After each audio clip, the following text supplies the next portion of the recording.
আগের ভিডিওতে তোমাদেরকে দেখালাম যে আমার জন্মদিনের সেই রাত্রিটা কত সুন্দরভাবে পালন করেছে নিজের হাতে কেক বানিয়ে বাবিন।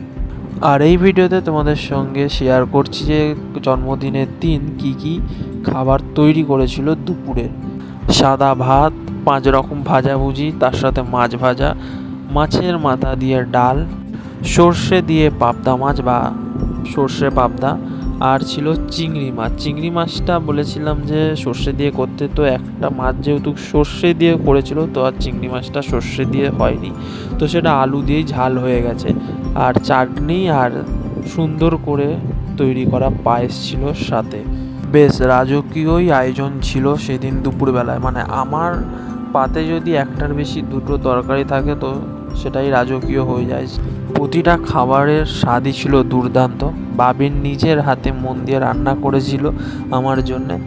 আর সন্ধেবেলায় আমার 2 বন্ধু এসেছিলো একটা কেক নিয়ে, আর বাবিন আর একটা কেক কিনে এনেছিল কাটার জন্যে। এইভাবেই আমার জন্মদিনটা পালন হলো এই বছর। তো ভিডিও ভালো লাগলে লাইক কমেন্ট করো, সাবস্ক্রাইব করে পাশে থেকো।